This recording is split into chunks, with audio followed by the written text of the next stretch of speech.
Hey guys, welcome back to Secrets of a Church Girl. We have 2 episodes left in this season and we are so excited. Hey Al. Oh, I'm Randy. I'm Allison. And we're your co-hosts.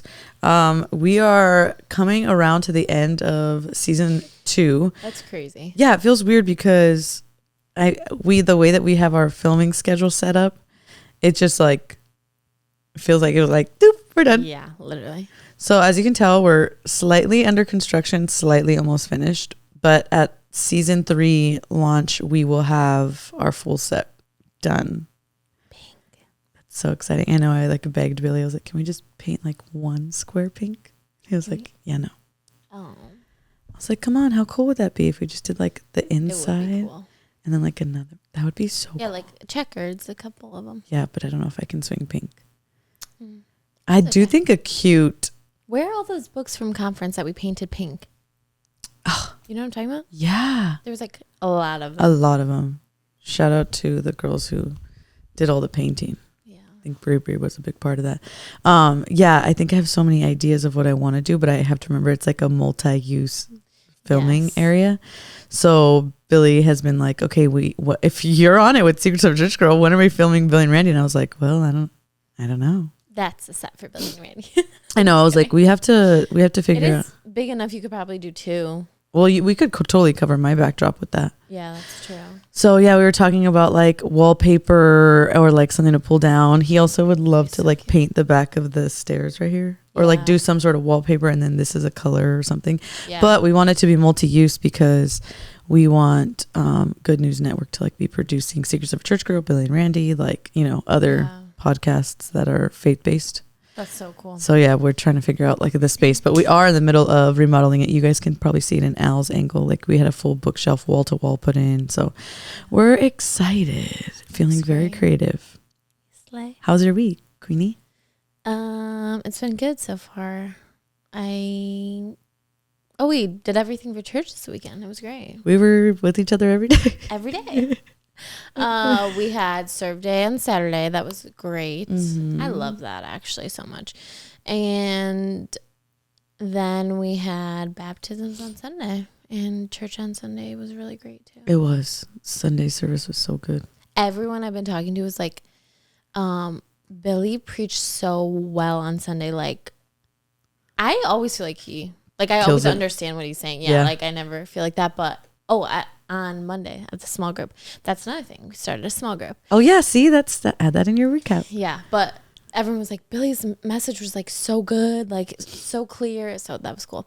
Started a small group on Monday morning, 8 a.m. Wait, 8:30. 8:30. Ooh. But it's actually good. We're studying Esther and doing prayer journals. So I love that. I love that. That's so cutie. I love it. So sweet. That's amazing. Yeah. That's exciting. This is your first small group? Yes, ma'am. Oh, I love that. Yeah, it's been good so far. The first day was a sleigh. Sorry. I'm like so yawny and tired. We have to film at 5 a.m. No. It feels like it. This is 5 a.m. for me, baby. No, it's early. No, we film at 8 in the morning, which is not terrible at all. I just love the evenings and don't like getting up early. But imagine us filming when we're Delulu at night. I'm a girl. I could chop it up at night. I know, but it would be so funny. I think it would probably be a mess a little bit. Maybe we should do that, like a Secrets of a Church Girl sleepover. Yes. You know what's so funny is I was just gonna tell you this too. We do our normal check-ins and friendship on this podcast, so excuses if we run down a rabbit hole. Billy's going out of town Friday night and Saturday. This Friday? with Addie. What? Yeah, he has a family reunion, but I have a wedding and I work, so I can't go. Yeah, and I have to work on Saturday. Sleepover. Yeah, really though. Like I have to be at the salon Friday and then be in Northeast Pennsylvania. Do you know where that is? Yeah. Is that far? I think it's like a good hour. How far is it from the salon? Like an hour and a half. Oh man, maybe an hour and 15. I was like, how cute would it be? I don't know what's out there, but to like go spend the night at a hotel and then like after I get out of work Friday. But it's Yeah. That's probably far. It's closer. To here? Yeah. Oh, yeah. Dang. Yeah, that's what I figured. That's what I was going to say. It might only be 45 minutes from here.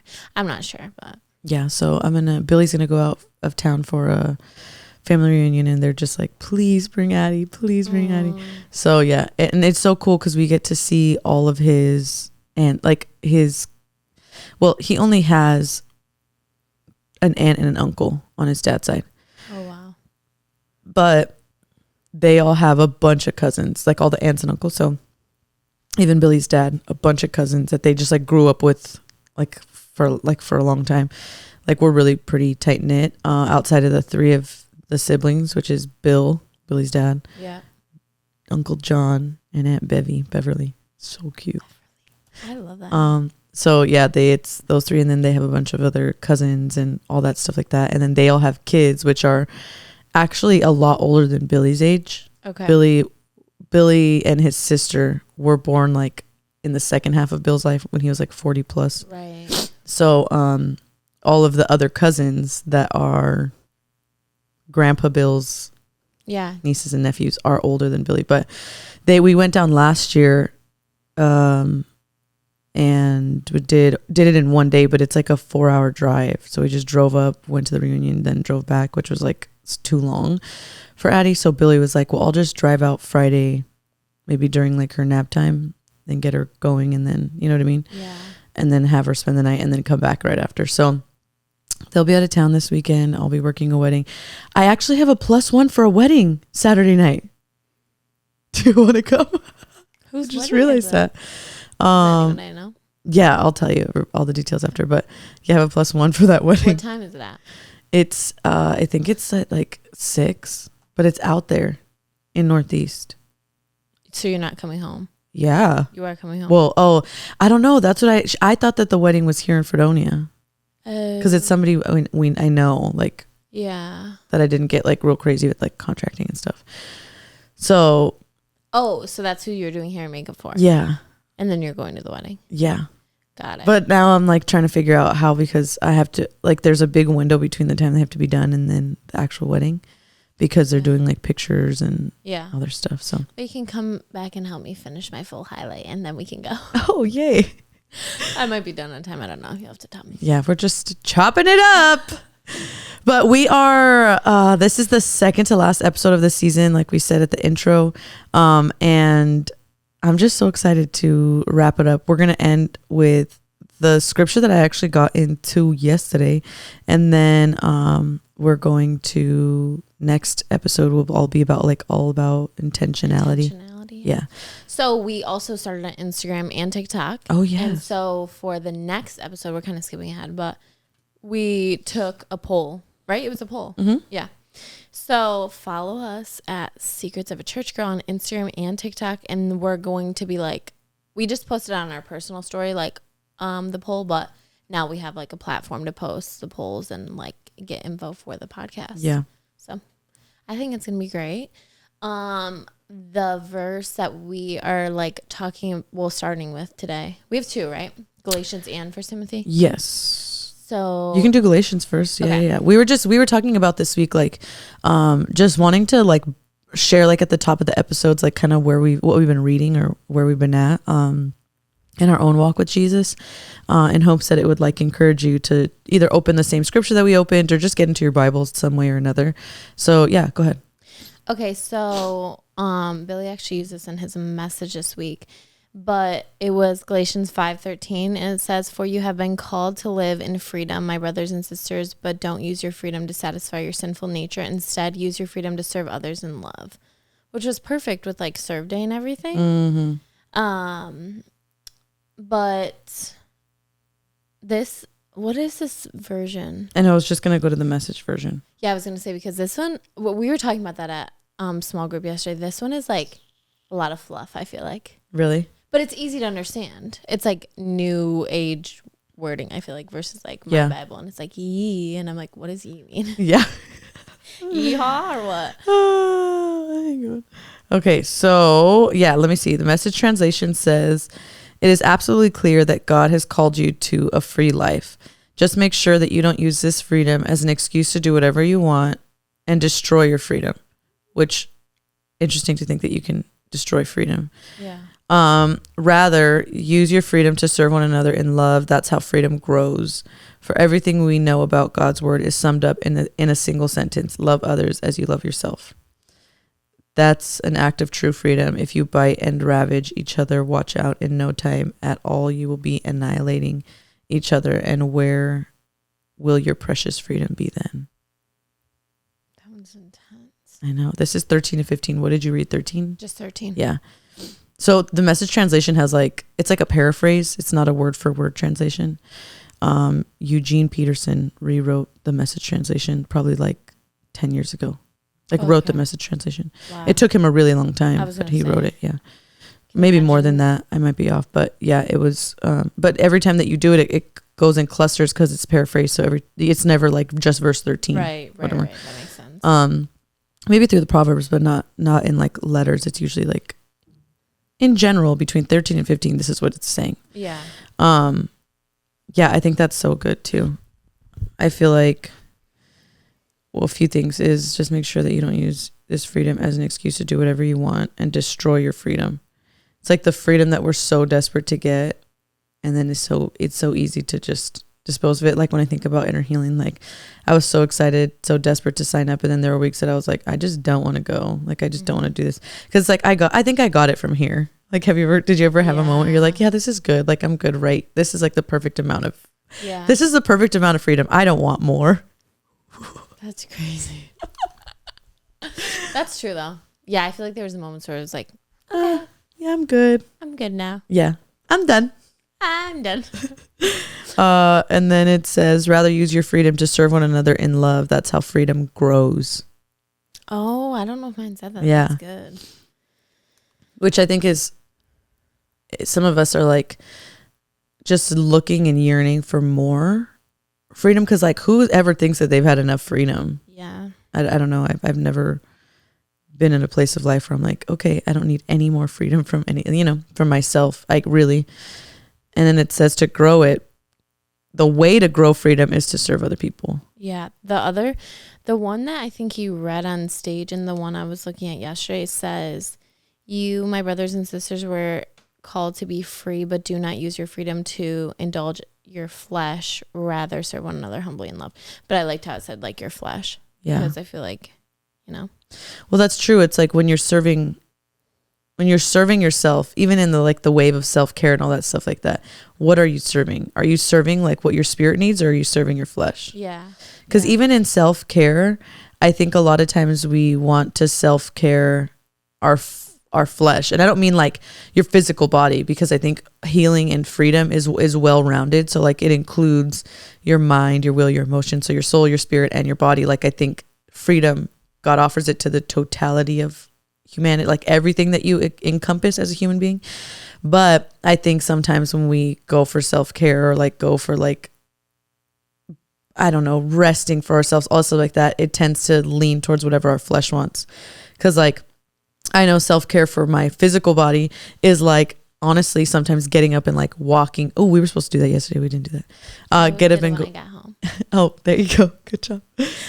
Walking or working out or whatever. Yeah. I know that I need that, but my flesh is nah, let's not do that. So sometimes even in the attempt to give yourself freedom or healing, you're serving the flesh. That's the same thing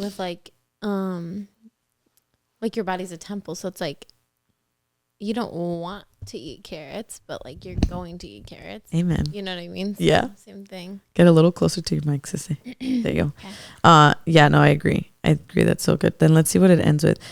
Love others as you love yourself. That's an act of true freedom. But again, how do you love others as yourself? Yeah, I was just going to say that's interesting, because I feel a lot of people don't really like themselves, but are nice to other people. Yeah. Talk to themselves harshly or. Mm-hmm. Yeah. Yeah. I feel that's a challenge for sure, because then it's a check, well, where are you at with loving yourself? But loving yourself, I think you can only do when you have a full understanding and love that God has for you. Yeah. Yeah. Because loving yourself is if I'm just obsessed with myself, I love myself, that could be a sin. Yeah. Like, you know. But, vanity. Like to be vain, yeah. Yeah. So, yeah, like you said, how God loves you. That's kind of like how we were talking about on the way home on Sunday about how, like, if you can't keep a promise to yourself, why would you be able to keep a promise to anyone else? Mm-hmm. Like, kind of. Yeah, if you can't finish something for yourself, how are you supposed to help people complete things? And that's what I think, like, I feel like I'm most secure and confident and like peaceful and like have all the fruit and all that stuff like that when I feel God has told me to do something and I can just hold fast to that. Do you know what I mean? Like when I stick to that one thing that he's calling me to in that season, then I feel like, okay, like even right now, like the 2 inner healing classes I'm teaching, I'm like, I need to take these through all the way. Like I need to finish this. Like I even though like I know I'm going to because I have this responsibility and all this stuff like that.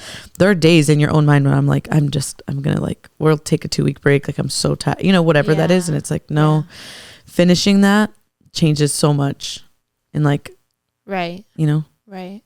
Well, too, I think sometimes like God will tell you something, then you get on the journey and it's like, I haven't really heard anything, but what I have isn't complete either. Mm-hmm. So, and Billy always says that, like, have you done the last thing God told you to do? So like, to finish something well when you haven't heard anything for a while, but you're still working on the thing that he told you to like. Yep.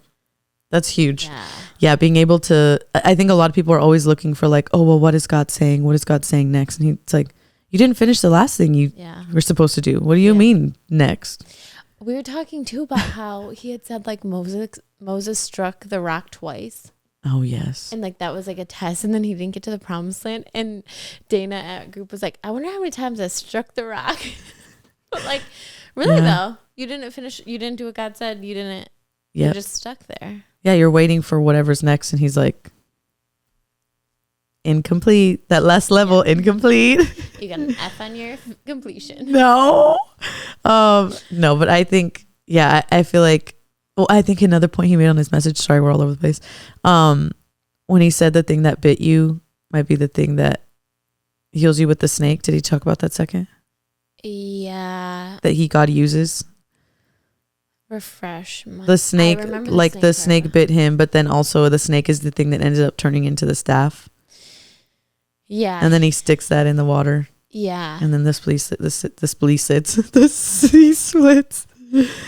What did he say about the thing that bit you could be the thing that God uses? The snake bit him, and then he uses it later in the.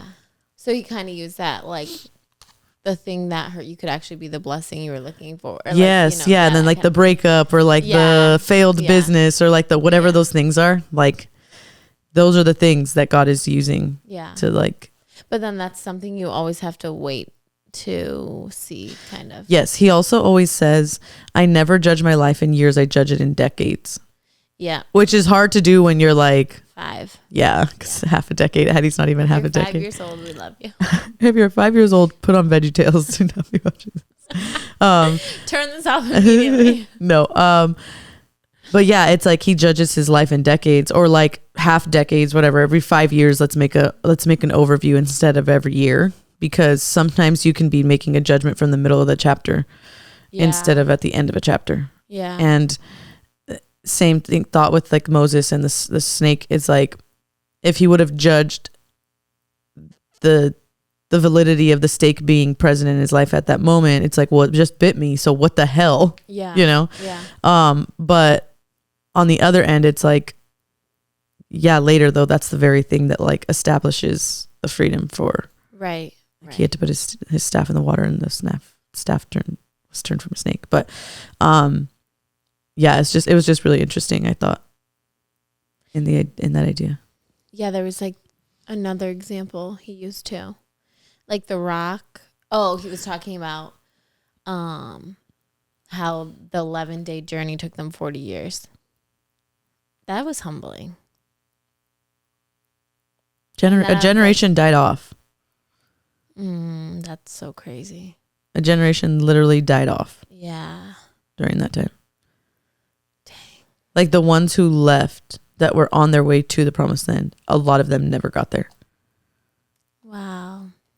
And then apparently if you look at the map of like where they were going to the promised land, like it really was not complicated or anything. Yeah, it was just circles.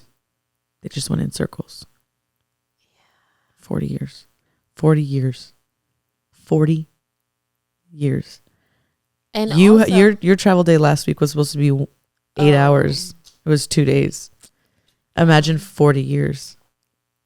I'll be honest. I'd probably just lay down and die. Kaplunk. Yeah, that's crazy. But think about that. People do the same vicious cycles for 40 years.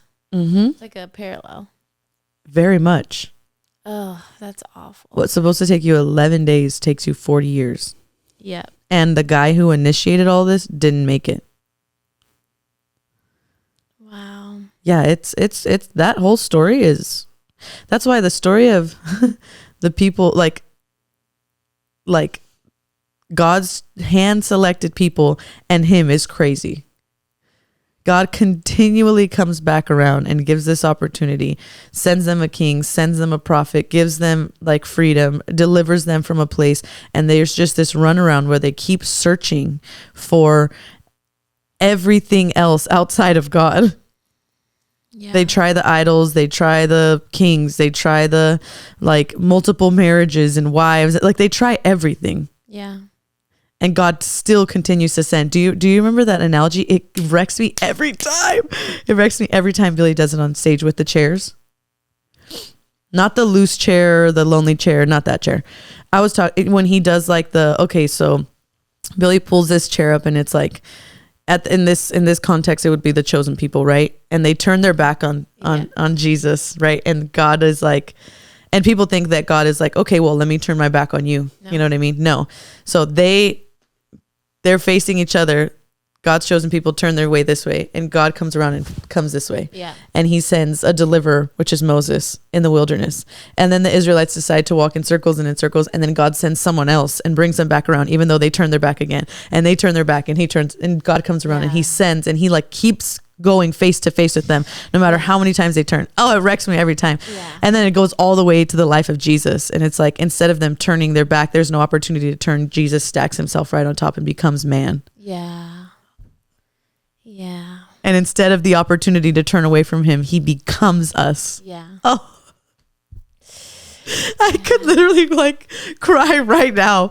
It's so beautiful. It's literally so beautiful. He leaves the perfection of heaven and becomes man. That's why so many people have problems with Christianity. Because like, how could your God be so big and so strong, but be so meek to come down into the feeble, like bodily, and be constrained to to the human flesh? Yeah, but it's like because he's everything that he said he was. I know. It's so beautiful. Well, that's like that song. What is that? I think we sang it on Sunday. Goodness of God. Yes, I can't stop. I'm not going to be able to stop crying. That one gets me every time. Oh, I know. You're actually the one who recommended that song. Yeah, because I was wrecked 3 years ago, and I was like, I need to get it Your together. goodness is running out. Yeah. That one's crazy. Yeah, it is good. Well, yeah, when I think about that, like, God literally will chase you down. Mm-hmm. That's why I tell people that are like really like far out. Like my sister, I'm like, it's okay. God's coming. He's on his way. He's going to knock you down and then he's going to bring you home. Yeah, no, really though. But no, that's really crazy to think about. Okay. So I don't know how we got here, but we got here. The next thing that I wanted to read about, and it's so crazy. I went into my phone to, I read the verse of the day like pretty much every day. Yeah. And yesterday I went in to read it, and I don't know how I got here because remember I went back at night and it wasn't the verse of the day. So I have no idea how I found this, but I mean, obviously I think it was just the Holy Spirit leading me to this, but it's 2 Timothy 4:16 and 18, which I feel like 1 Timothy 4 is so good. So besides the point, but it says, and this is the ESV translation, at my first defense, this is Paul talking to Timothy, no one came to stand by me, but all deserted me. May it not be charged against them. But the Lord stood by me and strengthened me so that through me the message might be fully proclaimed and all the Gentiles might hear it. So I was rescued from the lion's mouth. The Lord will rescue me from every evil deed and bring me safely into his heavenly kingdom. To him be the glory forever and ever. Amen. Do you want to have any thought on it first? I think I need to read it again. Go ahead. Okay, but I feel like this ties so much into the concept of everything we teach in inner healing. Like the very, very, very, very root of it, which is incredible. So I feel like one of the first things I noticed is Paul was like, at first no one came to stand by me. Everybody deserted me. May not be charged against them. Because how many times in relationships, when I'm upset or somebody hurt me, you want to be upset at them as well. Yeah. It's just like you love them. So you're like protective, probably a little bit of them. Right. But Paul's like, yeah, no, don't worry about holding a grudge. One, it's like, what am I going to do? Expect you to be angry at the people I'm angry at, even though they didn't not show up for you. They didn't show up for me. Right. So what are you doing being angry? Right. Which I feel like is and I don't know if this is like culturally like a thing, but I feel like in my culture, it's like, if I'm mad at them, you better be pissed off at them too. You better be angry at them. You better, like, if you're friends with people that did me wrong, then you'll do me wrong. Yeah. And it's like, hold on. Why do we have to? Well, it doesn't leave any room for like people to change or people to like, you just cut all that out because everyone's angry at everyone. Yeah. And then what are you asking? You're asking for division? Yeah. Yeah. Is that what you're asking for? You're asking me to sow more division instead of let me stick around here and maybe God will do something through the relationships you know what I mean? Right. And I understand in the context where it's like inappropriate to stay in a relationship. Like I know, and I'm going to out my mom. My mom stayed friends with my sister's ex-boyfriend for so long, like very close. And then finally Mariah, like my sister opened up and was like, yeah, this is making me uncomfortable. So my mom was like, okay, I understand. She was in a new relationship, like all that stuff like that. So it was that. But like, I think that there's context for that. It doesn't mean though that I'm holding it against, like I would be angry. My mom's not angry with my sister's ex-boyfriend. She just doesn't have a regular relationship with him, which I feel like is fine. But it's like, if they stayed in close communication and close relationship, it would be uncomfortable for my sister. So I feel like there's context for it. Yeah. But in this way, it's like nobody came to fight for me. Nobody came to defend me. Nobody showed up for me. But Paul is saying like, you don't have to stay angry at them though. Yeah. Well, and it's like too, we're looking in the wrong places for people to fight for us and defend us. And yes. Like, you're not putting God there then. Right. So that's why I wanted to contextualize it. Yeah. Which is that's the main thought of inner healing, where it says, but the Lord stood by me and strengthened me so that through me the message might be proclaimed and all the Gentiles might hear it. Paul was not asking for people to show up or even for God to show up so that he has somebody to defend him or to justify him. The reason he wanted to be protected was so that he could continue to spread the good news. Yeah. So even if you do want somebody on your team and you do want somebody to defend you, why do you want them there? Right. What's your motive? Just so that you're justified in what you're doing, or so that you can spread the good news? Yeah. Yeah. What's the goal? That's way different. Yeah. So, but I feel like that's so much. I sent this out in my group message. I said, Paul didn't hold offense because man didn't show up for him. He actually tells Timothy, don't hold it against them for not showing up. God is the one who shows up for me. And when others don't, it doesn't matter because they don't have the power to save me either way. Yeah. Paul wasn't looking for man to do what only God can do. And then I asked this question. When people don't show up for you the way you expect or feel entitled to, what feelings arise and what are you looking for in them that only God can satisfy? But I feel like this is like such a real level. It's like, I could have been killed. Yeah. And people didn't show up for me. Well, and think about how like nobody's out here getting killed and people don't show up. We're talking about people get offended over like, you don't say hi to them. Yes. You didn't show up for me on, one thing that was important to me, which doesn't take away the value of the situation that you're looking for somebody to show up in. If somebody doesn't show up and it's like, okay, for me, what did you just say? What was the examples you use? Oh, talking to them. Yeah. For them, that for you, that might be a huge deal. That doesn't take away the fact that it's not a huge deal anymore, but it does leave the opportunity for you to go, okay, well, God wants to show up for you like literally right now. Yeah. And I think too, like that book called Isolating Insecurity, I think. Yes. When like he was a pastor and he was talking about like, he was like, I didn't say hi to this person. They asked to have a sit down meeting with me. Like, he's like, I didn't even know that there was an issue because I just missed them. I didn't purposely ignore them. And then somebody is thinking that I'm ignoring them. Like, yeah, it's just like crazy. Cause it's like, you're looking for significance by somebody like talking to you, or like you find value in like a certain person that you view highly. Yeah. talking to you, which is also like, I think there's so much to it. Like you're putting people on a pedestal, you're expecting God out of people, like all these things. But too, you said like, then people go into this thing of like, okay, well, I'm not going to ask anyone for anything. I'm not going to invite anyone anywhere. Like, but it's like, nobody's saying do that because one, you're isolating yourself. But two, it's like, you can't put the expectation of God on people. So it's like, look for God in those moments when you're seeking your core longings. Right. But also, yeah, because like, okay, I'm never going to ask anyone for anything. Like, how realistic is that actually?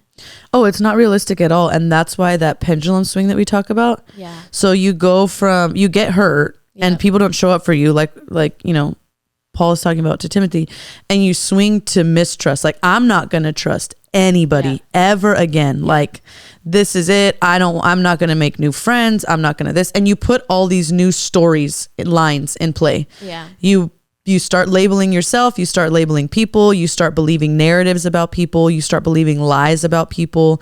You basically label a person or a people group based on the one offense you had. Yeah. And this is who they are now, which is such an unfair generalization of people or somebody. But you do that and then you swing to mistrust. I'm not going to trust anybody. But then you have this innate desire to be in community that God put inside of you. Yeah. You have this desire and this desperation to find certain things outside of yourself. Yeah. And then you swing to the other direction and then you go into blind mistrust. Then you get so tired of being lonely that one day one person walks up when you're at your wit's end and then you just dump everything on them because you've needed this and there's no way to do life without this. Well, and then you give somebody a level of trust they haven't proven that they're trustworthy of. Yeah.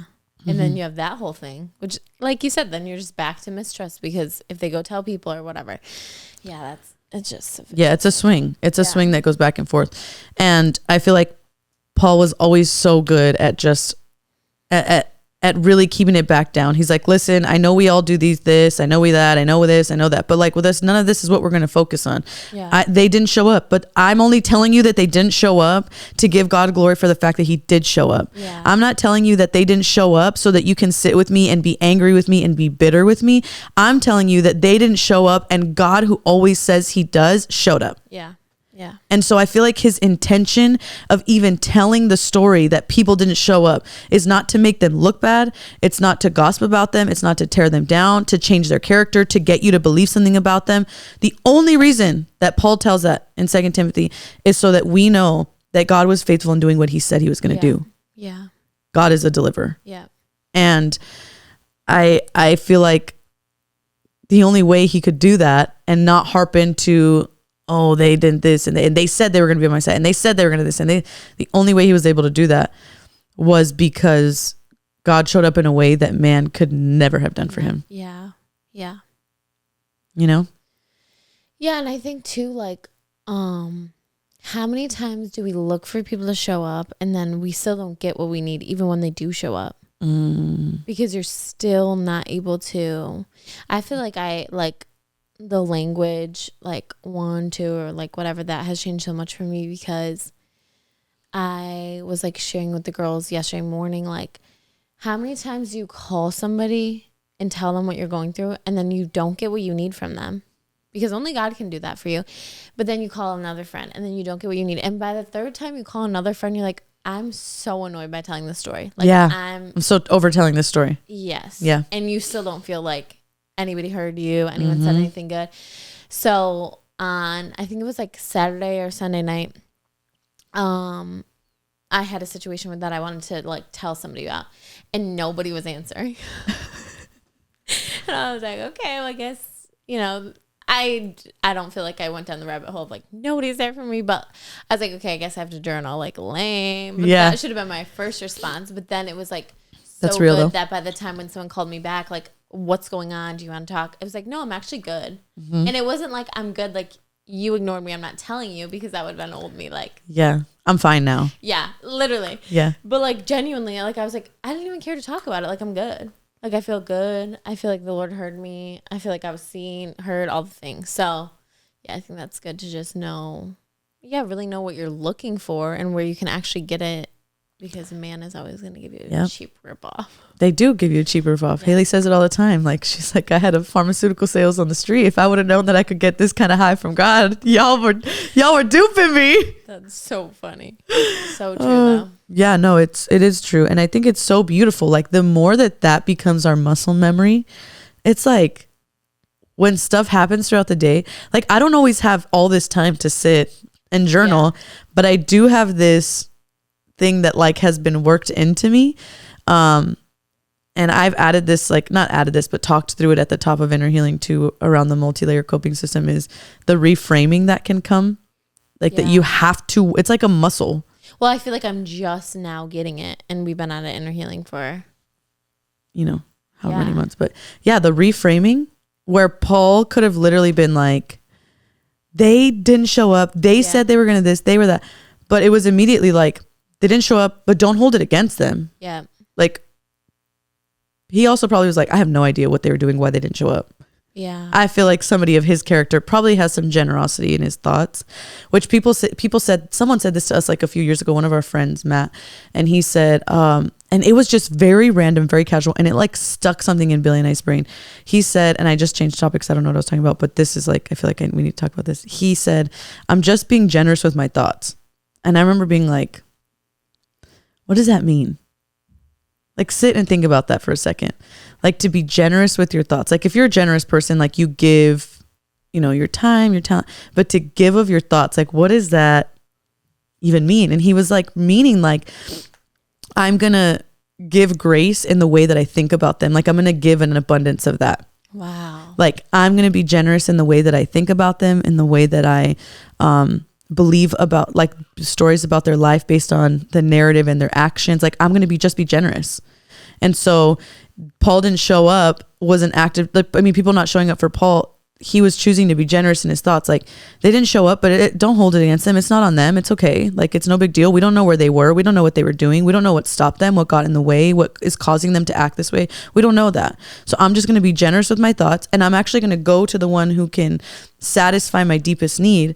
And that reframing, which we don't know if he practiced reframing, but what you would have to do on a practical level when somebody doesn't show up for you, you can either believe that they're, they don't love you, you're not good enough, you're a burden. You can believe all those things, or you can be generous in your thought and reframe and go, actually, I don't know what they believe about me. I don't know why they didn't show up. I'm not sure. I can take the extra step and find out and be like, hey, you didn't show up. Like, is everything okay? Yeah. But usually we don't do that.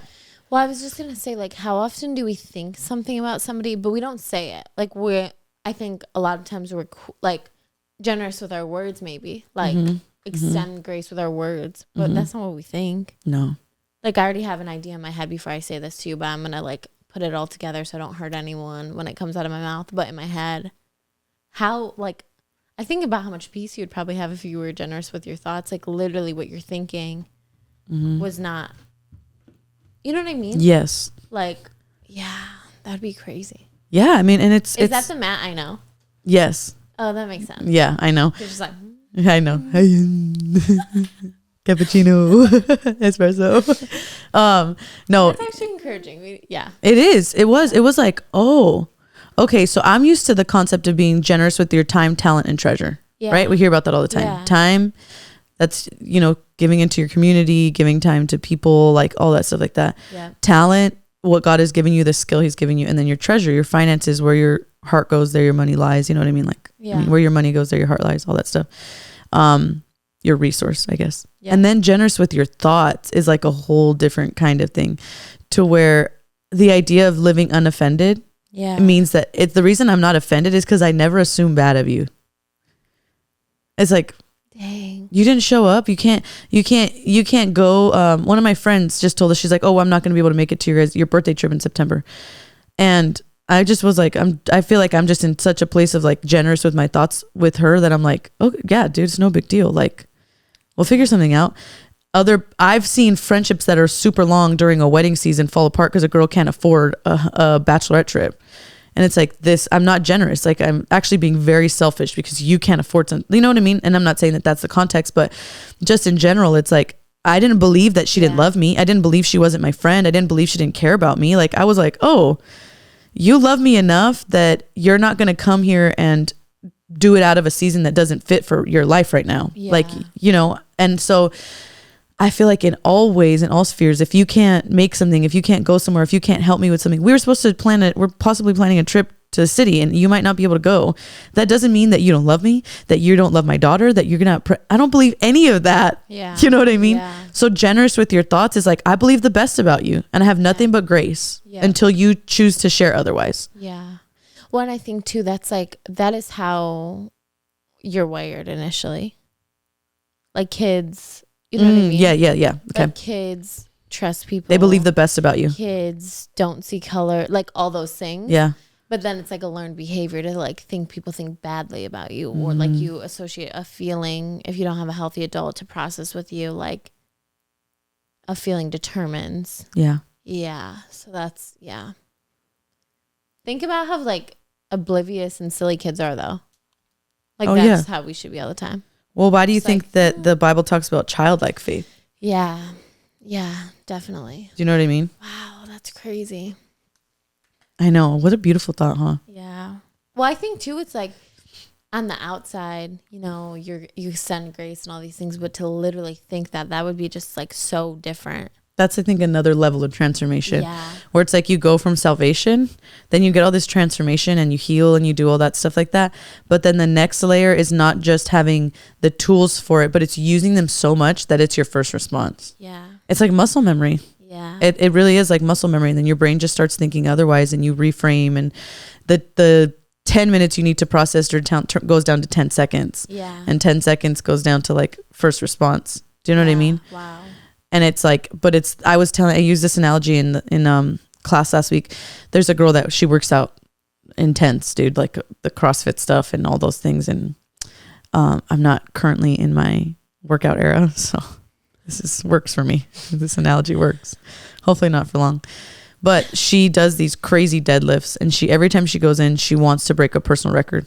And so they call it a PR. Like I'm going to break my PR today.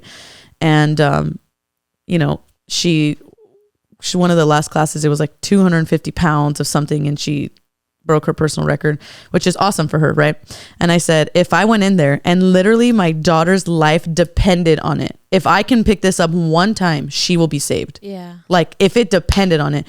And I went in there to try to pick up 250 pounds, no matter how hard I tried, even if I have everything in my mind, I'm going to pick this up. I will do anything I can to stretch myself to the immense limits to get this thing off the ground. I have not been training for it. Yeah. I can't get it off the ground. Yeah. No matter what's on the line. Yeah.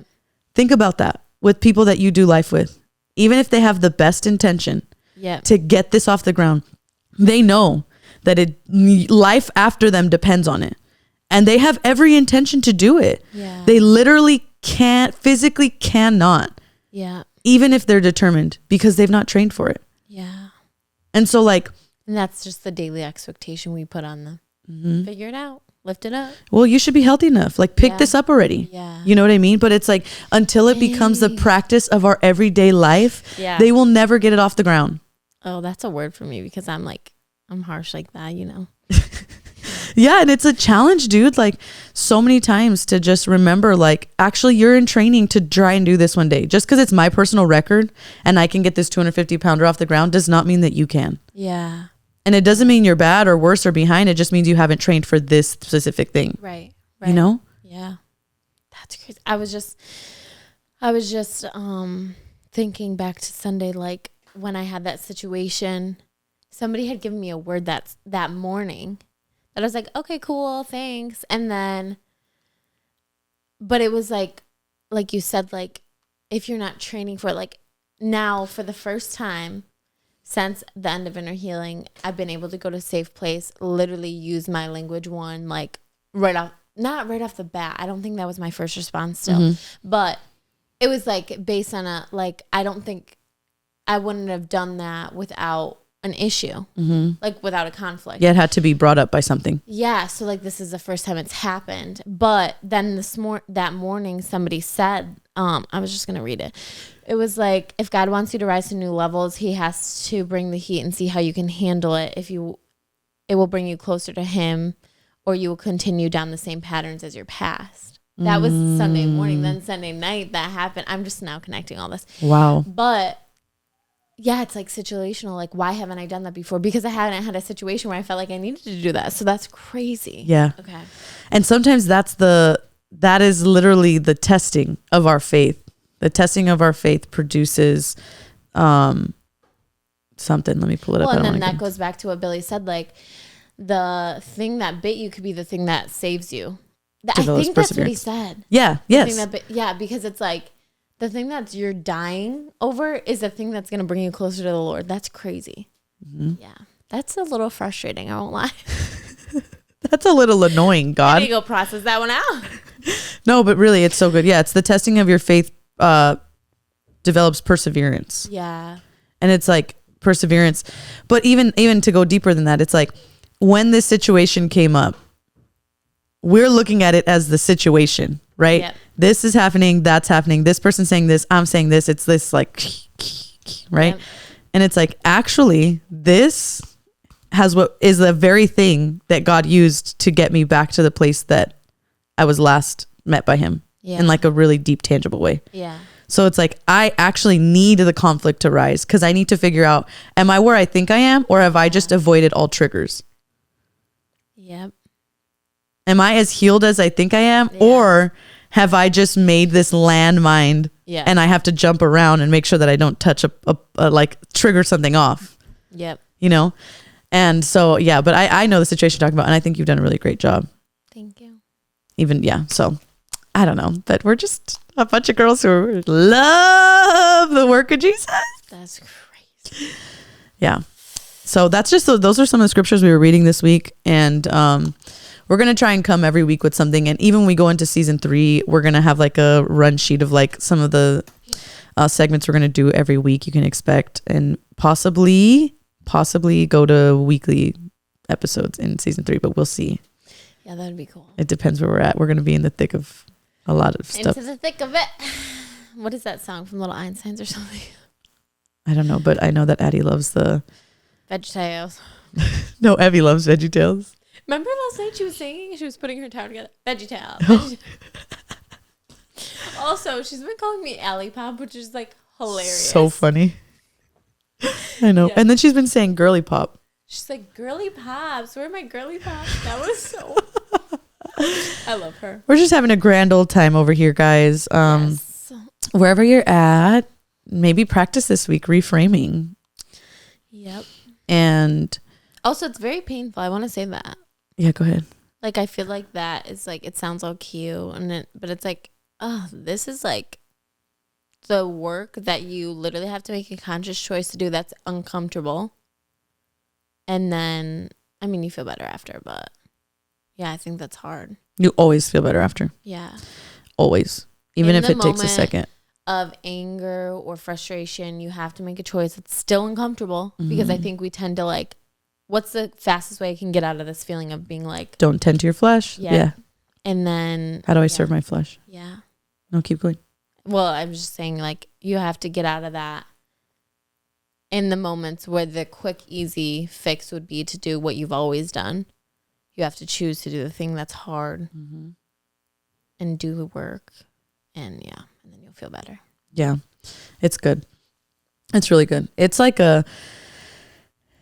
uncomfortable and scary. And I think that God will, if you've really committed to this, like God will send you some friends and some people to do life with that will talk the same language as you and help push you towards more of that. And I feel like that's really where a lot of the gift comes from. And I think too, like if you're like, I'm thinking like as somebody watching this from the other side, if you haven't been through inner healing, if you don't understand the language, but like literally like it's coming down to like the patterns that you've always done when someone frustrates you. What's one way that you can, God will honor anything you do, any effort you make to like use him or bring him into the situation and like grow closer to him, like whatever that looks like if you would normally pop off on someone, maybe that's staying quiet and going in your car and praying. Like God will honor whatever that looks like. So I think that's too, because sometimes I think, I just had a conversation yesterday and she's like, I just don't want to say the wrong thing or do the wrong thing. And it's like, God's not looking for you to say the right things. God's looking for you to look to him. Yep. So whatever that looks like at whatever capacity that you're at. Mm-hmm. Yeah. I feel like a word that I stuck to last, or like was really sticking out to me, was patient in your progress. Like he's patient in our progress. Yeah. And so many times it's like, well, I don't want God to look at me until I'm done with my progress. Like until I've made enough progress, I don't want him to like, and he's patient in your progress. Yeah. The fact that you're making progress at all. Yeah. Is a big deal. And he's looking at you no matter what. He's cheering on. Yeah. And he's waiting to have us. I think he's waiting for every one of us to sit down with him. And he was literally staring at me in the club. Like, that's my girl. But it's like, that's my girl. She ain't acting like my girl, but that's still my girl. And then it's like whenever you make like the babyest step, the angels sing like, what? Yay! Yay! I love the Lord. Wow. I love him. Okay, I'll show it next episode. I have to show you this picture of. Have you seen it? It's like a meme of Jesus sitting at a bistro table, like waiting for you, and he's smiling. No. It's like a cartoon. Oh my gosh. It's so funny. I don't know why. It gets me every time, and I think it's so cute. Stop. That's him. You can't see it. That's him waiting. Such a king. I love him. I love him too. Anyway, girls and gals and guys and everybody else in between, thanks for watching. We will see you in a few weeks for the season finale of Secrets of a Church Girl. Bye. Bye. Do you see the girls in TikTok that do this?